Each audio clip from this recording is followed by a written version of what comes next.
నమస్తే, welcome to Suman TV. Mutual funds గురించి ఇవాళ కంప్లీట్గా పూర్తి డీటెయిల్స్ని మనకు అందించబోతున్నారు corporation bank senior manager Venkata Chalapathi garu. వారిని అడిగి మరిన్ని విషయాలు తెలుసుకుందాం. నమస్తే సార్. నమస్తే అమ్మా. మ్యూచువల్ ఫండ్స్ విన్నాము, దీని గురించి ఫండ్స్ ఉంటాయి మ్యూచువల్గా, అంటే ఎంతో కొంత మనం బ్యాంక్లో దాచుకునేటప్పుడు కావచ్చు, కొన్ని ప్రాసెస్లు ఉంటాయి. మనం దాచుకునే పద్ధతి కాకుండా మ్యూచువల్ ఫండ్స్ అంటూ కొన్ని పద్ధతులు ఉంటాయి. అలా దాచుకుంటే కనుక మనకి లాంగ్ రన్లో చాలా ఉపయోగపడతాయి. ఇప్పుడు మనం అన్ని వాడేసుకున్నారే, మన తర్వాతకి ఏం దాచుకోలేదని బాధపడే వాళ్ళకి మ్యూచువల్ ఫండ్స్ చాలా బాగా పనికొస్తాయని చెబుతూ ఉంటారు. సో ఏం సార్ అసలు మ్యూచువల్ ఫండ్స్ ఎందుకు ఒక మనిషికి అవసరం అంటారు సేవింగ్ పద్ధతిలో? ఇక్కడ జనరల్గా ఏ మనిషికైనా కూడా కొంత సేవ్ చేసుకోవాలని అనిపించినప్పుడు, మరి ముఖ్యంగా మిడిల్ క్లాస్లో సేవ్ చేసుకునే మార్గాలు వెతుక్కోవడం కష్టమైపోతుంది. ఒకటి దైనందిన జీవితంలో ఉండేటువంటి స్ట్రెస్ వల్ల, టైం లేకపోవడం వల్ల, కాన్సన్ట్రేట్ చేయడానికి మనకి శక్తియుక్తులు సరిపోకపోవడం వల్ల, మెయిన్ ఇది చాలా ఇంపార్టెంట్. ఏంటంటే ఒక సబ్జెక్ట్ మీద కాన్సన్ట్రేట్ చేసి శక్తియుక్తులు మనకి ఉండకపోవడం, దాంతో టైం ఒకటి. మనం 24 అవర్స్ ఒక స్టాక్ మార్కెట్లో డబ్బులు పెట్టి 24 అవర్స్ దాన్ని గమనిస్తూ కూర్చోలేము. పొద్దున్న 9:30కి స్టార్ట్ అయింది అనుకోండి, 9:15కి స్టార్ట్ అయితే అక్కడ 3:30కి అయిపోయేంత దాకా లాస్ట్ నిమిషం దాకా కొనాలా వద్దా, అమ్ముదాం వద్దా అని కూర్చోలేము. ఈ పని ఇంకోటి ఎవరైనా చేస్తే బాగుంటుంది కదా, అక్కడ ఎక్స్పర్ట్స్ ఉంటే బాగుంటుంది కదా. ఈ ఆలోచనతో పుట్టింది mutual fund. It is a mutual benefit for the company and as well as the investor. So investor mutual ఫండ్లో పెడతారు. మ్యూచువల్ ఫండ్లో పెట్టినప్పుడు ఇన్వెస్టర్కి 4 ధైర్యాలు ఉంటాయి. ఒకటి, నా డబ్బులకి కాపలా కాసేవాళ్ళు ఉన్నారు. 2, రక్షగా సెబీ ఉంది. సెబీ రూల్స్ రెగ్యులేషన్స్ చాలా పకడ్బందీగా ఉంటాయి. అందులో మొహమాట ఉండదు స్టాక్ మార్కెట్లో. 3, ఎక్స్పర్ట్ అడ్వైజు 24 గంటలు ఉంటుంది. వాళ్ళు మనం పెట్టిన ఫండ్గా దేశంలో మనలాంటి ఎంతోమంది పెట్టిన ఫండ్స్ని మేనేజ్ చేస్తారు. ఎందుకంటే వాళ్ళకి లాభం రావాలి కదా, వాళ్ళు జీతాలు బత్తాలు రెంట్లు అన్నీ ఇచ్చుకోవాలి కదా. సో వాళ్ళకి సర్వైవల్ ఇంపార్టెంట్, మనకి లాభం ఇంపార్టెంట్. ఇవన్నీ కాకుండా 4వది ఏంటంటే ఆపర్చునిటీ. మనకి ఏ టైంలో పెట్టాలి, ఏ టైంలో వెనక్కి రావాలి, ఈ ఆపర్చునిటీ కాస్ట్ తెలియదు మనకి. ఇప్పుడు ఇన్వెస్ట్ చేస్తే లాభమా, రేపు చేస్తే లాభమా, లేదా ఇంకో నెల తర్వాత చేస్తే లాభమా అనేది కూడా మనం గెస్ చేయలేము. ఈ ఆపర్చునిటీ కాస్ట్ కూడా మ్యూచువల్ ఫండ్లో కవర్ అవుతుంది. ఇవన్నీ ఒక ఎత్తు అయితే, సిప్ సింపుల్గా చెప్పాలంటే సిప్ కాఫీ మనం సిప్పుగా తాగుతాం కానీ కప్పుగా తాగలేం కానీ వేడిగా ఉంది. అలాగే ఇక్కడ కూడా ఇన్వెస్ట్మెంట్లో సింపుల్ ఇన్వెస్ట్మెంట్ ప్లాన్స్ ఉన్నాయి. అంటే మంత్లీ ఆర్డీ కట్టినట్టు కట్టుకోవడమే.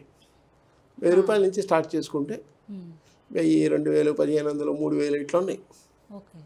సో మనం ఎంతో కొంత అమౌంట్ జమ చేసుకుంటూ పోతే అకౌంట్లో వాళ్ళు దీన్ని ఇన్వెస్ట్ మనం చెప్పినట్టుగా చేస్తారు. మ్యూచువల్ ఫండ్లో ఒక అడ్వాంటేజ్ అంటే, ఈరోజు ఉన్న అడ్వాంటేజ్, రకరకాల స్కీములు ఉన్నాయి.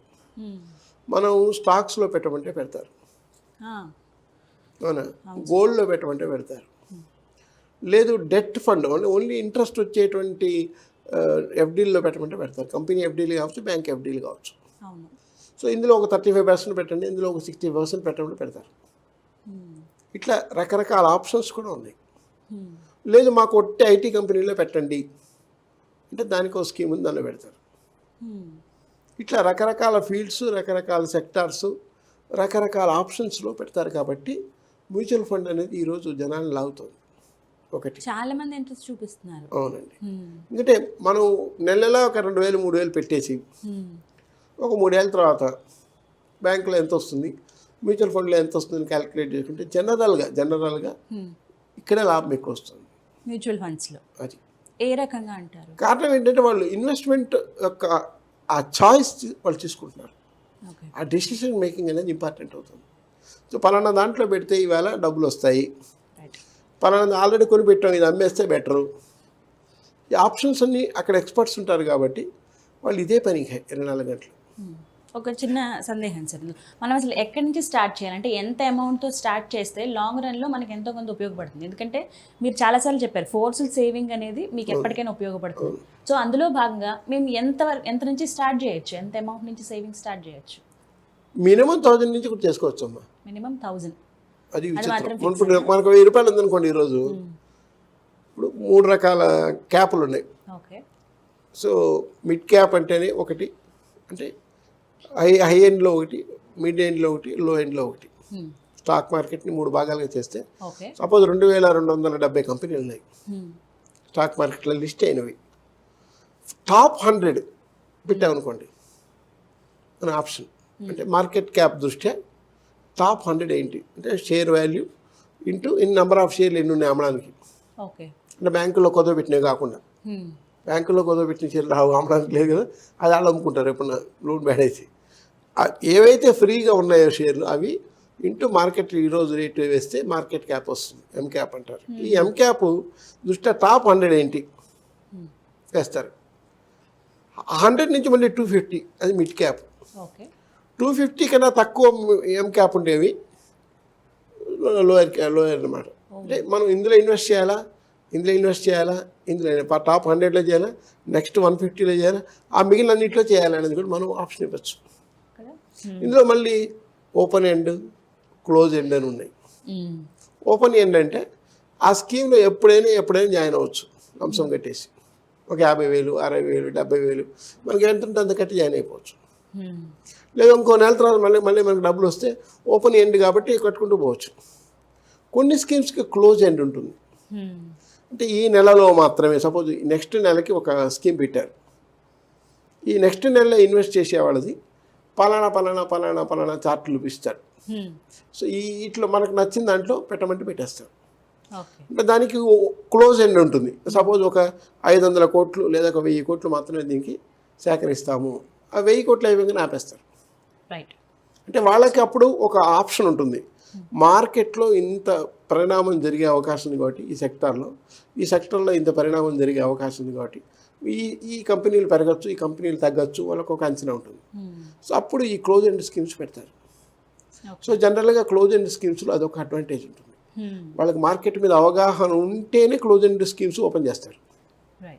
ఆ నెల రోజుల్లో 15 రోజుల్లో ఇన్వెస్ట్ చేసిన వాళ్ళకి అవి తీసుకెళ్ళి వాళ్ళు అనుకున్నట్టుగా ఇన్వెస్ట్ చేసి సెక్టార్స్లో వాళ్ళు ఇచ్చిన 5-6 మన ఆప్షన్ 5-6 ఇట్లా ఏది ఉంటే అది మనం పెట్టుకోవచ్చు.